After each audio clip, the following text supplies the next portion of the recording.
오늘 우리에게 주시는 하나님의 말씀 요한계시록 3장 14절에서 22절 말씀까지 보겠습니다. 요한계시록 3장 14절에서 22절 말씀. 자, 우리 다 같이 읽겠습니다. 라우디게아 교회의 사자에게 편지하라. 아멘이시오 충성되고 참된 증인이시오 하나님의 창조의 근본이신 이가 이르시되 내가 내 행위를 아노니 내가 차지도 아니하고 뜨겁지도 아니하도다. 내가 차든지 뜨겁든지 하기를 원하노라. 내가 이같이 미지근하여 뜨겁지도 아니하고 차지도 아니하니 내 입에서 너를 토하여 버리리라. 내가 말하기를 나는 부자라 부유하여 부족한 것이 없다 하나 내 곤고한 것과 가련한 것과 가난한 것과 눈먼 것과 벌거벗은 것을 알지 못하는도다. 내가 너를 권하노니 내게서 불로 연단한 금을 사서 부요하게 하고 흰옷을 사서 입어 벌거벗은 수치를 보이지 않게 하고 안약을 사사 눈에 발라 보게 하라. 무릇 내가 사랑하는 자를 책망하여 징계하노니 그러므로 내가 열심을 내라 회개하라. 볼지어다 내가 문 밖에 서서 두드리노니 누구든지 내 음성을 듣고 문을 열면 내가 그에게로 들어가 그와 더불어 먹고 그는 나와 더불어 먹으리라. 이기는 그에게는 내가 내 보좌에 함께 앉게 하여 주기를 내가 이기고 아버지 보좌에 함께 앉은 것과 같이 하리라. 귀 있는 자는 성령이 교회들에게 하시는 말씀을 들을지어다. 아멘. 저는 오늘 이 말씀으로 미지근한 믿음이라는 제목으로 잠시 말씀을 나누고자 합니다. 오늘은 소아시아 교회의 마지막 라우디게아 교회에 관한 이야기인데요. 이 라우디게아라고 하는 것은 소아시아 지방의 3개의 주요 도로의 교차점에 위치해 있었기 때문에 교통의 요지로서 많이 무역이 활발하고 번영한 그런 도시였었습니다. 그래서 이 도시가 금융과 산업의 중심 도시였다고 합니다. 또 이곳은 검은색 모직으로 유명했다고 해요. 그리고 이제 거기에 의학교, 그러니까 오늘날로 말하면 의과 대학이 있었는데 거기에 귀 치료하는 약, 그리고 눈을 치료하는 약, 그 안약 재료가 프리지아 분말이라고 하는데 그런 걸로 되게 유명했다고 합니다. 이 골로새서에 보면 이 교회가 아마 에바브라가 개척하고 성장시킨 그런 교회일 가능성이 많은 것 같습니다. 이곳은 이제 외부의 조건이 굉장히 풍요롭고 너무 좋았기 때문에 사대 교회처럼 아주 모든 것이 다 풍족하고 교회가 크게 번성했던 것 같습니다. 그래서 이제 교인들 중에 많은 사람들이 사회적 활동에 참여하고 이러면서 그 사회적인 관계가 되게 좋은 그런 교회였을 가능성이 많이 있을 것 같습니다. 자, 그런데 이제 이 교회에 나타나신 예수님의 모습을 보면 이 교회에 주님께서 어떤 메시지를 전하시고자 하셨던지 우리가 짐작할 수가 있죠. 첫 번째 이제 모습은 예수님의 모습이 아멘이었다고 합니다. 이 아멘은 진리이신 하나님이라는 것을 의미하죠. 하나님은 진리이십니다. 그래서 이사야 65장 16절에 보면 이러므로 땅에서 자기를 위하여 복을 구하는 자는 진리의 하나님, 여기 진리의 하나님이라고 번역되어 있는 이게 엘로히 아멘, 아멘의 하나님이란 뜻입니다. 엘로히 아멘, 향하여 복을 구할 것이요 땅에서 맹세하는 자는 진리의 하나님, 여기 또 반복이 되죠. 진리의 하나님으로 맹세하리니 이는 이전 환란이 잊어졌고 내 눈앞에 숨겨졌습니다. 하나님은 진리의 하나님이십니다. 진실하신 하나님이십니다. 진리는 진실합니다. 그래서 틀림이 없고 변함이 없는 말씀이죠. 주님께서 이제 이러한 모습으로 라우디게아 교회에 나타나셨다고 하는 것 자체가 라우디게아 교회의 이제 하나의 메시지가 되는 거죠. 이것은 라우디게아 교회가 진리에서 벗어나고 있음을 암시하고 있다고 볼 수가 있습니다. 또 주님은 이 교회에 충성되고 참된 증인으로 나타나셨는데 주님은 진리이실 뿐만 아니라 주님 자신이 이 땅에 오셔서 자기 목숨을 잃을 때까지 충성되게 아주 흐트러짐 없이 자기의 유익을 한 번도 구하지 않고 자기의 안위를 구하지 않고 끝까지 그 복음을 위해서 하나님 나라를 위해서 충성되게 사시다가 돌아가셨다고 하는 거죠. 그래서 주님은 참으로 충성된 증인이라고 말할 수가 있습니다. 또 주님은 여기 우리가 꼭 생각해야 될 것은 창조의 근본이라고 말씀하십니다. 창조의 근본이죠. 오늘날 안타깝게도 창조주 하나님에 대한 신앙이 잘못된 과학 지식으로 인해서 많이 아주 많이 손상되고 있습니다. 오늘날 많은 신학교 교수들이 유신진화론을 믿는다고 해요. 유신진화론이라고 하는 것은 하나님은 계신데 진화도 있다. 다시 말해서 하나님은 태초에 천지 만물을 창조하셨지만 그 자연들이 그 자연의 질서대로 진화하도록 창조하셨다는 거예요. 그러면 하나님도 인정하고 진화론도 인정하는 이런 타협을 하는 거죠.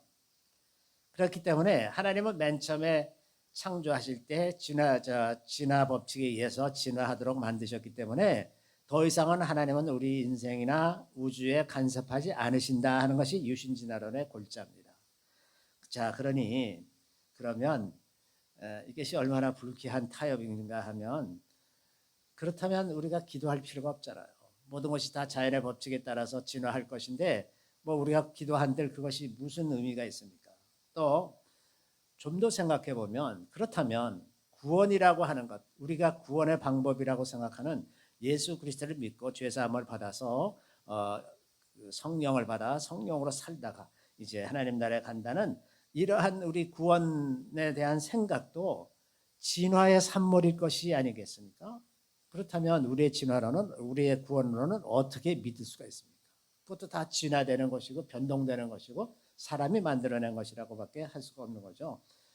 그래서 이 유신진화론이라고 하는 것은 참 논리적으로도 말이 맞지 않고 이런 것을 믿는다는 것은 지적인 역량이 부족하다는 생각을 하지 않을 수가 없어요. 왜냐하면 진화론을 좀 더 연구해보고 또 이 진화론이 두 가지 측면인데, 하나는 우주에 대한 진화고 하나는 생명에 대한 진화예요.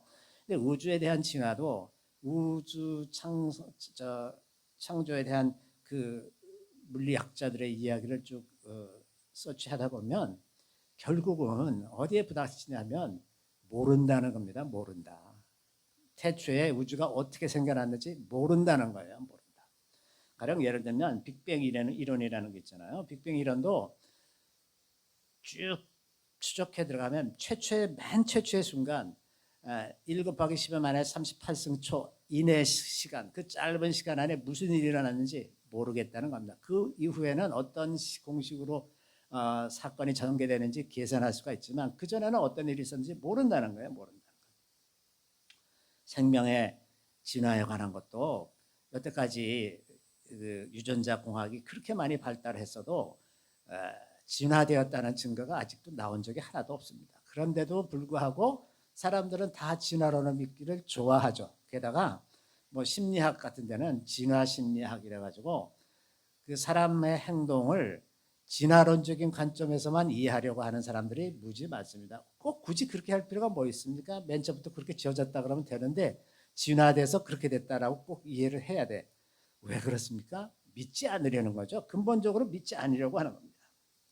성경이 분명히 말씀하고 있는 것은 하나님께서는 시초부터 종말을 정하셨다는 거예요. 그래서 이사야 46장 10절에 보면 내가 시초부터 종말을 알리며 아직 이루지 아니한 일을 옛적부터 보이고 이르기를 나의 뜻이 설 것이니 내가 나의 모든 기뻐하는 것을 이루리라 하였노라. 맨 처음부터 이걸 다 정하셨어요. 종말이 어떻게 될지를 다 정하셨어요. 정하시고 그 뜻을 이루어 가실 것이라고 그렇게 말씀하고 계시지 않습니까? 지금 하나님은 시초부터 종말을 정하신 하나님이십니다. 시초에 천지 만물을 창조하시고 그 이후에는 쉬고 계신 분이 아니라 지금도 계속해서 우주 만물을 운행하시고 인간의 생사화복을 주관하시고 역사를 주관하시는 분이시라고 하는 겁니다. 그렇기 때문에 성경에 기록되기를 이제 여호수아가 가나안 땅을 정복할 때 해와 달이 중천에 떠서 하루 종일 내려가지 않았다. 그런 기록이 있어요. 이런 일도 하시는 것이고 예수님께서는 자연 법칙을 거슬러 무리를 거스르시기도 하시고 바다와 바람과 바다를 꾸짖으니까 다 잔잔해졌다라고 말씀하고 있습니다. 우주의 운행을 마음대로 이렇게 조작하실 수 있는 분, 그 창조주가 아니면 누가 그렇게 할 수가 있습니까? 모든 질서를 다 아시는 분, 그것을 만드신 분이 그런 권한이 있는 것 아닙니까? 하나님은 인류의 역사를 정하시는 하나님이세요. 그래서 사도행전 17장 26절에 보면 인류의 모든 족속을 한 혈통으로 만드사 온 땅에 살게 하시고 그들의 연대를 정하시며 거주의 경계를 한정하셨으니, 다시 말하면 모든 어떤 민족의 단위와 그들이 살아갈 땅과 그 시대를 하나님이 다 정하신다는 거예요. 인류의 역사를 하나님이 정하신다고 하는 겁니다. 하나님은 분명히 이러한 창조주 하나님이시라고 하는 거죠. 역사의 주권자라고 하는 겁니다. 이스라엘 역사도 마찬가지예요. 이스라엘이 수천 년을 이 땅에 있어 왔지만 이 역사도 예언된 대로 하나님께서 정하신 대로 그 역사가 이루어졌다는 것을 볼 수가 있습니다. 이스라엘 백성들이 출애굽해서 아직 광야에 있고 가나안 땅에 들어가 보지도 못한 그런 때에 이미 모세를 통해서 하나님이 뭐라고 말씀하시냐 하면 신명기 30장 5절에 보면 네 하나님 여호와께서 너를 네 조상들이 차지한 땅으로 돌아오게 하사 내가 네게 다시 그것을 차지하게 하실 것이며 여호와께서 또 네게 선을 행하사 너를 네 조상들보다 더 번성하게 하실 것이며, 이 말씀은 이스라엘 백성들이 가나안 땅에 들어갔다가 거기서 우상 숭배해서 마침내 그 땅에서 쫓겨나서 땅 끝까지 갔다가 그리고 나서 마지막 때에 그 땅으로 다시 돌아와서 이렇게 될 것이다라고 말씀하시는 거예요. 가나안 땅에 아직 들어가기도 전에 하나님이 미리 다 마지막 때를 정하시고 이렇게 미리 다 말씀을 해놓으셨어요. 그리고 이 말씀대로 역사가 이루어져서 이스라엘 백성들이 전 세계에 다 흩어져서 떠돌아다니다가 1948년에 다시 돌아오질 않았습니까? 마지막 때에 다시 돌아온 것, 이것도 다 하나님이 주관하시는 역사라고 하는 겁니다. 이렇게 이스라엘이 다시 세워지는 것을 보면 성경이 성취되고 있는 것을 분명히 알 수 있음에도 불구하고 오늘날 많은 사람들이 성경의 이스라엘과 지금의 이스라엘은 다르다, 관계가 없다 라고 또 주장하는 사람들이 있어요. 믿지 않으려면 무슨 핑계를 대서도 믿지 않으려는 말을 얼마든지 만들어내라고 하는 것입니다. 또 이런 사람들이 신학교에 앉아서 미래의 목사들을 가르치고 있다는 거죠. 하나님께서 우주와 만물을 주관하시며 모든 역사와 생명을 주관하시는 분이심을 분명하게 사람들에게 알려주시기 위해서 하나님께서 하시는 일이 하나 있어요. 그게 뭐냐면 선지자들을 보내는 것입니다. 선지자들을 보내는 것. 하나님은 끊임없이 선지자들을 보내서 내가 이런 일을 할 것이다 라는 말씀을 하세요. 그래서 아모스 3장 7절에는 이런 말씀이 있죠. 주 여호와께서는 자기의 비밀을 그종 선지자들에게 보이지 아니하시고는 결코 행하심이 없으리라. 하나님께서는 반드시 무슨 일이 일어나기 전에 선지자들을 통해서 미리 알려주신다 하는 겁니다. 그래서 선지자가 가서 그 말을 전하면 사람들 중에서는, 믿는 사람들은 그 말을 듣고 하나님이 이런 일을 하시겠구나 라고 이해하지만 믿지 않는 사람들은 관심이 없어요. 근데 왜 그렇게 하시느냐? 역사의 주관자가 하나님이신 것을 알려주시기 위해서 하나님은 선지자들을 계속해서 보내주시는 것이라고 하는 겁니다. 그러므로 이제 그 말씀을 믿는 사람들은 그 말씀을 듣고 미리 다음 시대를 준비할 수가 있잖아요. 그런데 오늘날 많은 사람들이 선지자들을 믿지 않죠. 예언의 은사 이런 것도 믿지가 않습니다.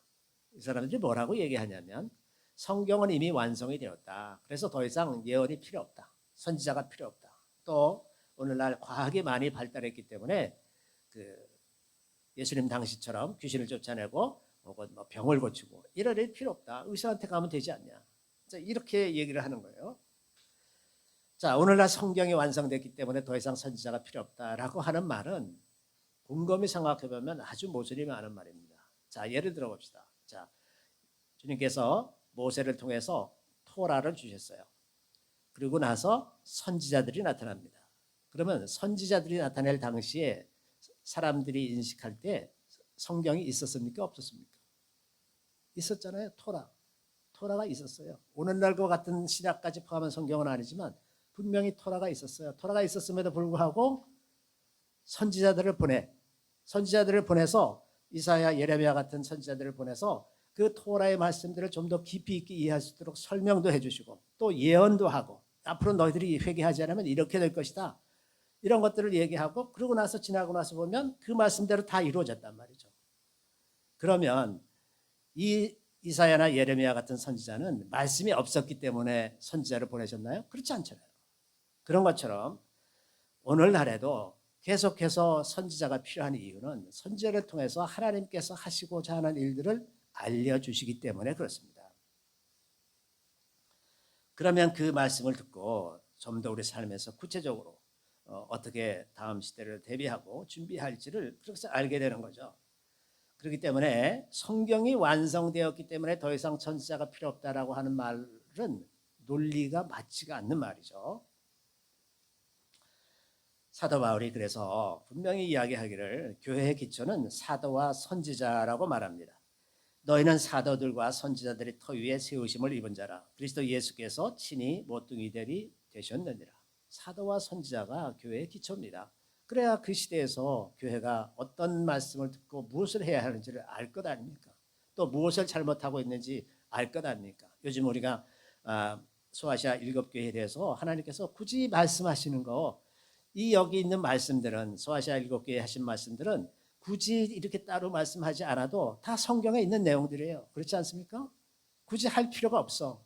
근데 왜 굳이 사도 요한을 통해서 이런 말씀을 전해 주십니까? 그 교회가 지금 있는 문제에서 벗어나서 회개하고 돌이키도록 돕는 것 아닙니까? 지금 뭐가 문제인지를 깨닫지 못하고 있는 사람들한테 무엇이 문제를 알려주시고 어떻게 해야 되는지를 알려주시는 것, 이것이 예언적인 기능 아닙니까? 또 하나님이 진실하신 하나님이라고 하는 말은 예수님이 어제나 오늘이나 영원토록 동일하시다는 말씀이에요.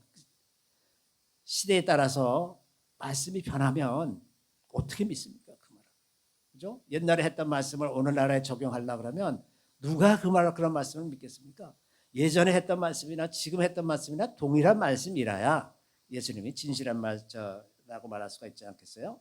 그래서 히브리서 13장 8절에는 예수 그리스도는 어제나 오늘이나 영원토록 동일하시니라. 하나님도 동일하십니다. 사람들은 자꾸 어떻게 생각하냐 하면 예수님 하나님도 사람들을 구원하려고 하다 보니까 이렇게 해보니까 안 되고 모세를 통해서 율법을 주다 보니까 그래도 못하고 또 예수님을 통해서 이제 그 길을 또 열어주시니까 그래도 또 뭐 안 되고 그래서 자꾸 바꿨다고 생각하는 진화론적인 관점에서 하나님을 이해하는 사람들이 있는데 이런 사람들은 너무나 무식한 것이 하나님은 시간과 공간에 밖에 계신 하나님이세요. 하나님이 그 안에 들어오셔서 같이 사시는 분이 아니시라고 하는 겁니다. 우리 근본적으로 이걸 깨닫지 못하고 있기 때문에 이런 말이 안 되는 말을 하는 거죠. 하나님의 말씀은 변하지 않습니다. 영원히 동일하다고 하는 것입니다. 그래서 예수님께서 사람들에게서 귀신을 쫓아내고 병을 고치신 일, 그런 일들은 오늘날에도 당연히 똑같이 일어나는 것입니다. 과학이 발달하고 의학이 발달했다고 해서 병자가 없어졌습니까? 또 과학이 발달하면 귀신이 없어집니까? 오늘날에도 있잖아요. 똑같이 다 있는데 과학이 발달하지 않은 시대이기 때문에 사람들이 무슨 이해하지 못하는 일이 생기면 귀신이 했다라고 믿었다. 이렇게 말을 하면 이 사람들은 사실은 하나님 나라에 제일 방해가 되는 사람, 그리고 귀신의 편에서 일하는 사람이에요. 왜냐하면 사람이 귀신이 있다는 걸 알아야 그것에 대처할 줄 알지, 귀신이 없다고 말하면 있는 줄도 모르고 당하고 살 것 아닙니까? 이렇게 악한 일이 어디 있습니까? 요한계시록만 보더라도 예수님 일관되게 주님이 처음과 끝이라고 말씀하고 계세요. 그래서 요한계시록 1장 17절에 보면 내가 볼 때 그의 발 앞에 엎드려져 죽은 자 같이 되매 그가 오른손을 내게 얹고 이르시되 두려워하지 말라. 나는 처음이요 마지막이니. 이게 요한계시록의 처음에 시작하면서 나는 처음이요 마지막이니 이렇게 말씀하시죠. 이 마지막에는 또 뭐라고 말씀하시냐면 22장 13절에 보면 나는 알파와 오메가요 처음과 마지막이요 시작과 마침이라. 똑같은 말을 3번 반복하죠. 처음과 마지막, 알파와 오메가, 시작과 마침. 이게 뭡니까? 모든 역사를 주님이 주관하고 계신다는 거예요. 그게 이제 마지막으로 지금 요한계시록의 서두에, 그리고 요한계시록의 마지막에 이렇게 말씀하시는 거예요. 또 어떤 사람이 이런 말 할지 몰라요. 그러면 처음과 끝은 알겠는데 그럼 중간은 아니지 않냐?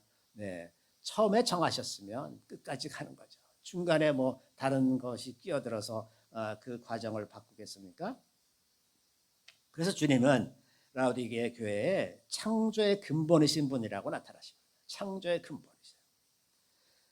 하나님의 창조는 보이는 세계와 보이지 않는 세계 모두를 포함하는 것입니다. 인도에서 복음을 전하면 사람들은 그거 여러 신 중에 하나구나. 이 세상을 창조하신 신이구나 하는 정도로 이해한다고 그래요. 그래서 어느 선교사님은 주일학교에 모일 때마다 유일하신 참 하나님 이걸 반드시 외우게 한답니다. 유일하신 한 참 하나님. 보이는 세계와 보이지 않는 모든 세계를 창조하신 모든 신 위에 뛰어나신 참 하나님이신 것. 이것을 자꾸 외우게 합니다. 디모데전서 6장 15절에 보면 기약이 이르면 하나님이 그의 나타나심을 보이시리니 하나님은 복되시고 유일하신 주권자이시며 여기 만왕의 왕이시며 만주의 주시오. 모든 보이는 세계와 보이지 않는 세계, 여기 만왕과 만주는 다 영적인 존재들입니다. 이런 것들의 주님이 주관자시라고 유일하신 하나님이시라고 하는 겁니다. 안타깝게 오늘날 교회는 창조주 하나님을 놓치고 있습니다. 창조주 하나님을 놓치면 자연히 성경도 놓치는 거예요. 성경이 믿을 수가 없는데 어떻게 성경을 읽겠습니까? 성경을 절대적으로 믿을 수가 있다고 생각을 해야 성경을 읽지 않겠습니까?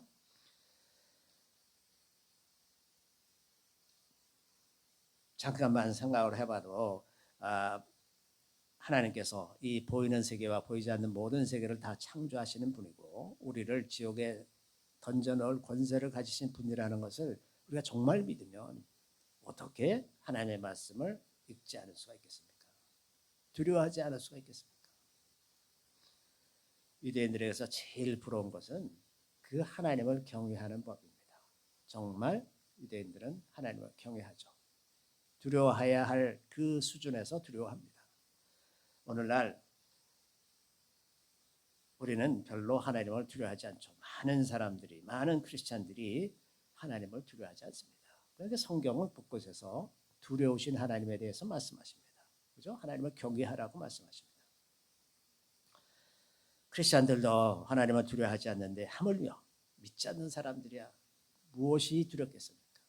두렵지 않죠. 그러니까 제일 자기들 멋대로 행동하더라도 부끄러운 줄 모르는 거죠.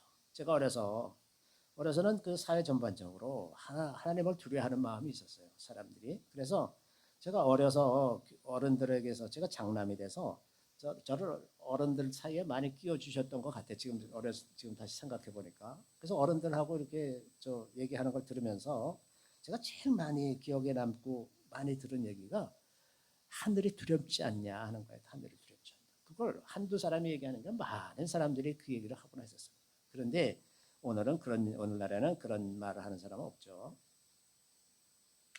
재미있는 것은 라오디게아 교회에 관해서는 칭찬이 하나도 없다는 거예요. 다른 교회는 그래도 칭찬할 것이 한두 개가 있었는데 칭찬할 것이 없어요. 이게 너무나 신기한 것은 적어도 주님의 이름으로 모인 교회라고 하면 주님께서 원하시는 것을 한 가지쯤은 정해서 할 것 아닙니까? 보통은 그렇게 하죠.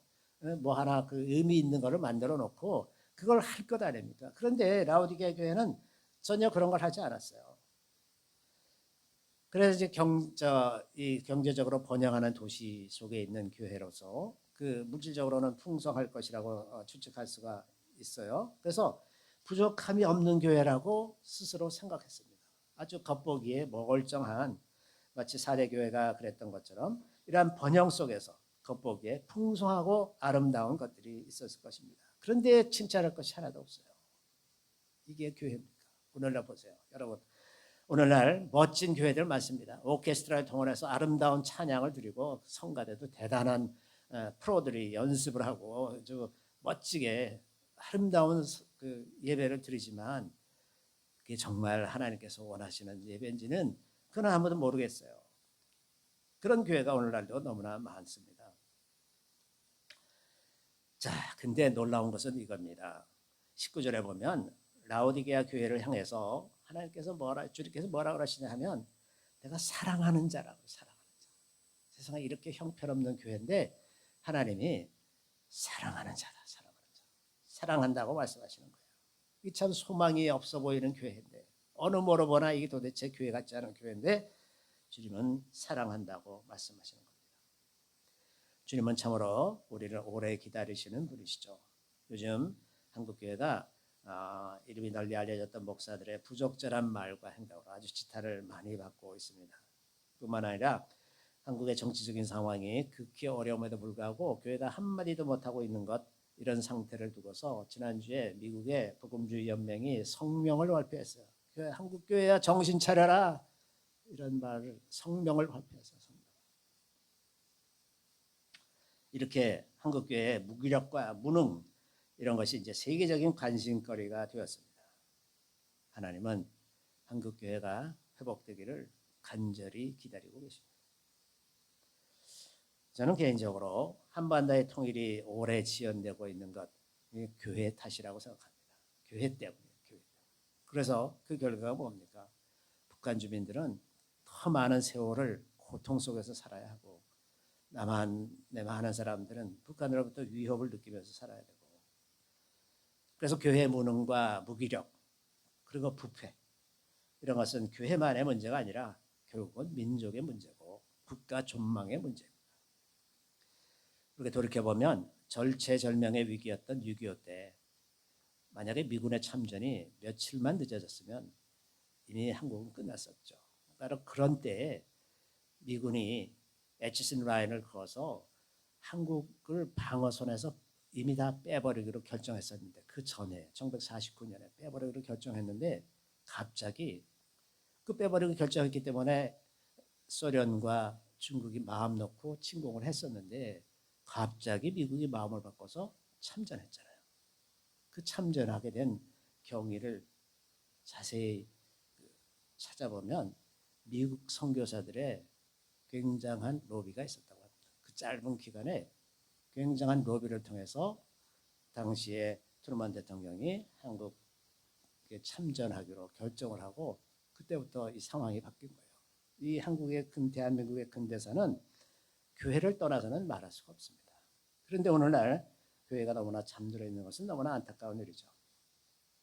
마치 라오디게아 교인들이 부자이고 부족한 것이 없다고 생각하는 것처럼 오늘날의 많은 교회들이 부자이고 부족한 것이 없다고 생각하는 것 아닌가, 이런 생각이 듭니다.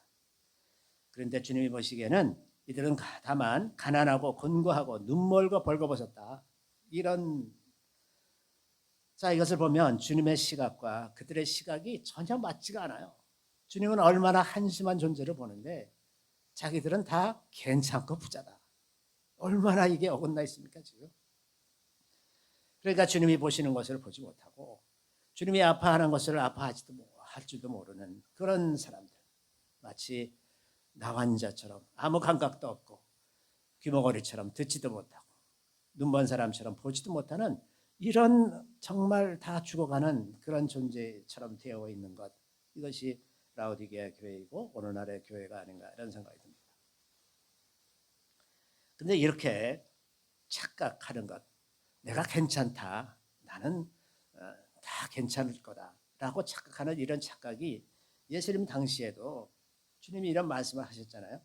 그날에 많은 사람이 나더러 이르되 주여 주여 우리가 주의 이름으로 선지자 노릇하며 주의 이름으로 귀신을 쫓아내며 주의 이름으로 많은 권능을 행하지 아니하였나이까. 겉보기에 종교적인 행위를 많이 했다고 해서 그것이 내가 믿음이 있다라고 말할 수가 없는 거예요. 이것에 대해서 주님이 내가 너희를 도저히 알지 못하노라, 이 불법을 하는 자들아 내게서 떠나라, 그렇게 말씀하시지 않잖아요. 라오디게아 교회가 이런 착각 속에 빠져 있는 겁니다. 지금 망하게 생겼는데 그걸 모르고 괜찮다라고 생각하는 거죠. 라오디게아 교회는 뜨겁지도 차지도 않은 상태였습니다. 뜨거운 물은 뜨거운 대로, 찬물은 찬물대로 소용이 있어요. 그죠? 각각의 용도가 있습니다. 그런데 미지근한 물은 별로 쓸모가 없어요. 이런 미지근한 상태를 주님께서는 참지 못하시고 토하여 내버리라, 토하여 내버리리라, 그렇게 말씀하셨어요. 이제 완전히 버림받을 위기에 처해 있는 거죠. 깨어나지 않으면 버림받는 교회입니다. 버림받는 교회죠. 한국 교회도 마찬가지죠. 계속해서 기회를 주시고 기다려 주시는데 돌이키지 않으면 교회는 버림받게 될 것이고, 하나님께서는 다른 민족을 통해서 그 뜻을 이루실 것입니다.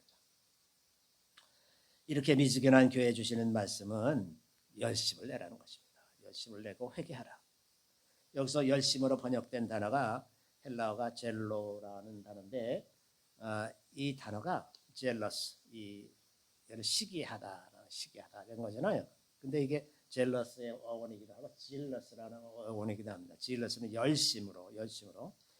근데 이 jealous라는 단어 자체도 시기라기보다는 원래 열심이라는 뜻을 더 강하게 포함하고 있는 단어입니다. 그래서 열심을 내라라고 하는 거예요. 가장 큰 계명에서도 마음을 다하고 목숨을 다하고 뜻을 다해 주 너의 하나님을 사랑해라. 그런데 그것을 히브리어 구약 성경에 있는 표현을 보면 그게 심히 아주 열심으로 메오드라는 단어 아주 열심으로 사랑하라 그 말씀이에요. 그래서 열심을 가지고 회개하고 이렇게 생활하라고 하는 겁니다. 이 사람들이 왜 이 열심을 갖지 못하게 됐을까? 혹시 어떤 사람들 중에는 예수님을 잘 믿다가 낙심하고 좌절해서 열심을 빼앗긴 사람들도 있어요. 그럴 수도 있습니다. 그런데 그렇게 돼서 된 것 같지가 않습니다. 이 교회는 환경적으로 너무나 평안한 환경이었고 오히려 그 상황으로 보건대는 이 교회는 자기 만족에 빠져 있지 않았나 이런 생각이 드는 거죠. 남들과 비교해 보니까 우리 정도면 너무나 훌륭한 거 아니야? 저 교회를 봐. 우리 교회는 너무 훌륭하잖아. 이렇게 생각하고 있는 것이 아니었나 이런 생각이 듭니다. 이렇게 그 세상과 하나님 나라 사이에 그 적당히 두 다리를 걸치면서 하나님에 대한 열망도 없고 하나님 나라에 대한 충성도 없이 적당히 믿다가 하늘나라 가면 되지라고 생각하면서 살아가는 사람들, 그런 것이 라오디게아 교인들이 아니었을까? 또 그런 것이 오늘날 한국의 교인들이 아닌가 이런 생각을 합니다. 라오디게아 교인들이 도시의 번영을 힘입어서 아주 번영된 삶을 누리고 있었던 것 같습니다. 그런데 진정한 자산, 진정한 부는 눈에 보이는 것이 아니라 하늘에 속한 것 아닙니까? 영적인 자산은 하나님을 알고 하나님과 친밀하게 지내는 것이, 이것이 자산이에요. 또 순종하는 것이 하나님 앞에서 부자가 되는 것입니다. 또 재물을 하늘나라에 쌓아두는 것이 부자가 되는 것이에요. 모든 것이 넉넉했던 그들이 하나님 앞에 기도할 일도 없었을 것이고 눈물 흘리며 간절히 기도할 일도 없었을 것이고 이웃을 위해서 혹은 나라를 위해서 통곡할 일도 없었을 것입니다. 그런 사람들이, 이런 사람들은 이미 영적으로 가난한 사람인 거죠. 하나님 앞에 통곡하며 회개하며 기도할 기회도 한 번도 얻지 못한 사람들, 그 삶이 너무나 평안하고 안일해서 하나님 앞에 나아갈 기회가 없었던 이 사람들이야말로 근본적으로 영적으로 너무 가난한 사람들이 아니었을까. 아마 주님께서 이미 그들에게 적절한 고통을 통해서 깨달을 기회를 주셨을 것이라고 저는 생각을 합니다. 왜냐하면 주님께서 이 사람들에 대해서 곤고한 자라고 표현하고 있어요. 곤고한 자라고 표현하고 있는데 이 단어가 영어로 miserable, 아주 비참한 상태라는 겁니다. 영적으로 비참한 상태가 되게끔 됐었으면 아마도 이 물리적으로도 그런 비참한 상태를 알 수 있는 무엇인가를 하셨을 거라고 생각합니다. 하나님은 모든 사람들을 다 사랑하시기 때문에 고난을 반드시 주십니다. 사랑하는 자에게 고난을 주시죠. 그런데 이 사람들이 깨닫지 못했어요. 그런 고난을 겪으면서 인생은 그런 거야. 그런 거는 이렇게 하면 돼. 돈이 있으니까 돈으로 이렇게 하고 처리하고 그렇게 하면 돼. 그러면서 자기네가 생각하는 그런 방식으로 그런 문제들을 다 그냥 하나하나 해결하면서 살지 않았을까. 그런 기회에 하나님께 나아가서 기도한다거나 하나님께 매달린다거나 하나님의 뜻을 살펴본다거나 자기 자신을 살펴본다거나 이런 일은 전혀 하지 않고 그거는 이렇게 하면 돼. 그거는 이렇게 하면 돼. 아프면 병원 가면 돼. 너 어느 의사가 좋다더라. 이러면서 살지 않았을까. 그런 생각을 합니다. 그렇기 때문에 주님이 보시기에 곤고한 자다. 비참한 자들이다. 이 사람들. 그런 말씀을 하지 않았을까. 이런 생각을 합니다. 이 사람들은 눈이 있으나 보지 못하는 상태였죠. 눈이 있으나 보지 못하는 상태. 얼마나 많은 사람들이 역사상 이런 상태에 빠져 있었는가. 예수님께서 씨 뿌리는 비유를 하시면서 나중에 제자들이 나와서 예수님께 왜 비유로 말씀하십니까? 좀 밝히 말씀하시지 못 알아듣겠습니다. 이제 불평하는 거죠. 그랬더니 예수님이 이사야서의 말씀을 인용하시면서 이렇게 말씀하시는 거예요. 이사야의 예언이 그들에게 이루어졌으니 일러스되 너희가 듣기는 들어도 깨닫지 못할 것이요 보기는 보아도 알지 못하리라. 예수님이 왜 비유로 말씀하셨느냐? 일부러 그렇게 하셨어요. 일부러. 왜? 믿는 사람만 구원하려고 하는 겁니다. 하나님을 믿고 관심을 가지고 그 뜻이 무엇인지 알려고 궁금해하는 사람들은 그 뜻을 알 수 있는 그런 수준의 비유를 하시는 거예요. 그러나 별 하나님 나라에 관심도 없고 하나님을 위해서 뭐 하겠다는 생각도 없는 그런 사람들은 아무리 생각해도 뭐 생각하고 싶지도 않고 별로 뭐 물론 그 말이지 이러고 지나가는 그런 말씀을 하시는 거예요.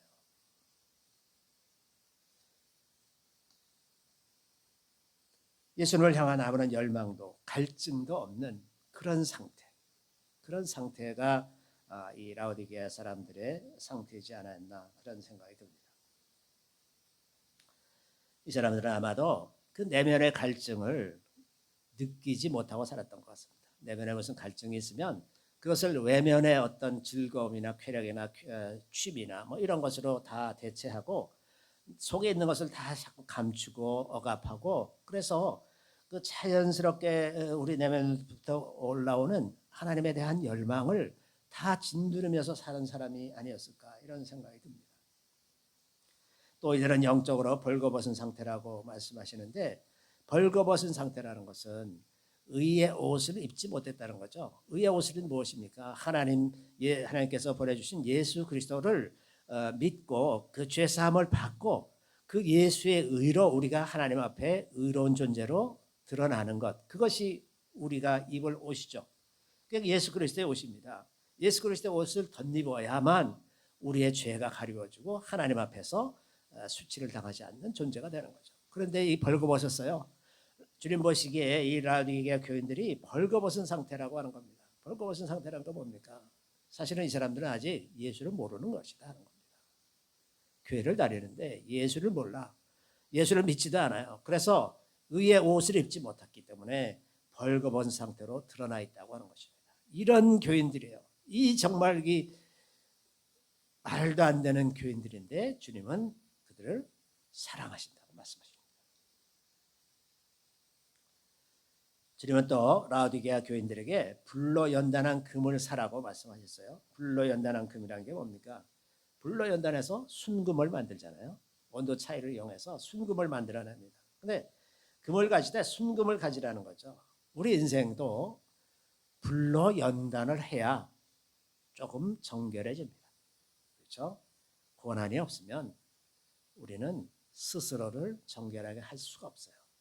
우리의 모든 생각과 행동은 그 죄성에 다 결박이 되어 있어서 저절로 다 죄를 짓는 행동을 하게 되어 있어요. 그렇기 때문에 불로 연단할 때에만 비로소 그것을 하나씩 버리기 시작합니다. 고난이라고 하는 것은 믿지 않는 사람들에게는 그저 인생의 불필요한 시간 낭비처럼 보이겠지만 우연한 고난은 없습니다. 고난에는 우리를 통해서 우리에게 그 고난을 통해서 이루시고자 하는 하나님의 뜻이 이루어지는 것이 맞는 거죠. 무엇으로 인하든 우리의 죄 때문이든 혹은 우리를 단련시키기 위한 것이든 모든 고난은 우리의 마음을 하나님께로 향하게 합니다. 그래서 우리 마음이 하나님 앞에서 좀 더 정결해지고 하나님의 마음을 품게 되는 그 과정이 고난이라고 하는 거죠. 그래서 고난이 없으면 인생은 무가치한 것입니다. 고난이 없으면 인생은 자기의 자신의 가치를 세워갈 수가 없어요. 자, 우리가 성령의 도우심으로 눈과 귀를 열고 마음을 열어야 하는 것입니다. 우리의 눈과 귀는 할례 받아야 되고 우리의 마음도 할례를 받아야 됩니다. 마음의 할례를 어떻게 할 것이냐? 이 영적인 할례를 어떻게 할 것이냐? 성령으로 하는 것이죠. 그래서 로마서 2장 29절에 이렇게 되어 있습니다. 오직 이면적 유대인이 유대인이며 할례는 마음에 할지니 영에 있고 율법 조문에 있지 아니한 것이라. 그 칭찬이 사람에게서가 아니요 다만 하나님에게서니라. 여기 보면 할례는 마음에 할지니 그러면서 영에 있다라고 말합니다. 이게 번역을 영에 있다라고 번역되어 있지만 성령으로 한다라는 뜻입니다. 성령으로 한다는 거예요. 이 마음의 할례는 성령으로 하는 것이다. 성령으로 하는 것. 그러니까 성령으로 마음의 할례가 이루어지지 않으면 우리는 눈과 귀를 가지고 있을 때 보지도 못하고 듣지도 못하고 마음이 있을 때 깨닫지 못하는 그런 사람으로 살게 되는 것입니다. 자, 이런 권면을 주신 주님께서 라오디게아 교인들에게 열심을 내라, 회개하라. 그러면 천국 잔치에 참여하게 될 것이다. 주님이 문 밖에 서서 두드리세요. 신부를 불러내는 것입니다. 문 밖에서 두드리시는데 신랑 되신 주님께서 그 문 밖에 영원히 계시지는 않는 거잖아요. 언젠가는 그 문에서 떠나셔서 혼인잔치에 가실 거란 말입니다. 그때까지 주님께서 이 신부들을 깨우시는데 신부들이 그 소리를 듣고 깨어나서 문을 열고 주님을 영접하고 나가야 되지 않겠어요? 이제 주님이 곧 오신다는 것은 아무리 강조해도 지나치지 않습니다. 오늘날 주님이 곧 오신다고 말하더라도 그것 때문에 제가 무슨 종말론자다, 담이 성교회다 이런 소리 들을 것 같지가 않습니다. 이제 실제로 얼마 안 남았기 때문에 그렇죠. 그래서 지금이 바로 그때라는 거죠. 그리고 이런 점에서 한국교회도 그 때가 있다. 우리에게 주어진 시간이 있다. 우리가 깨어나야 한다는 그런 생각이 듭니다. 바로 지금 깨어나서 회개하고 돌이킬 때가 아닌가. 우리 라오디게아 교인들처럼 안일하게 지금 우리가 살고 있는 이 평안하고 즐겁고 복된 이것에 안주해서 살아갈 것이 아니지 않겠는가. 이런 생각을 좀 해보면서 소아시아 7개에 대한 말씀을 나눴습니다. 잠시 기도하겠습니다.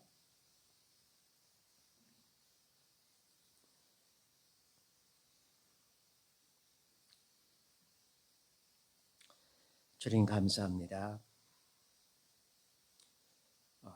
생각해보면 참으로 기가 막힙니다. 기가 막혀서 주님 앞에 말씀드릴 수도 없습니다. 다만 저희들을 불쌍히 여겨주시고 이 나라의 교회를 불쌍히 여겨주셔서 돌이켜 회개하게 하시고 주님 뜻을 바르게 분별하여 주님 뜻대로 살기를 기뻐하는 대한민국의 모든 성도님들 되게 하여 주시기를 간절히 바라고 원하옵나이다.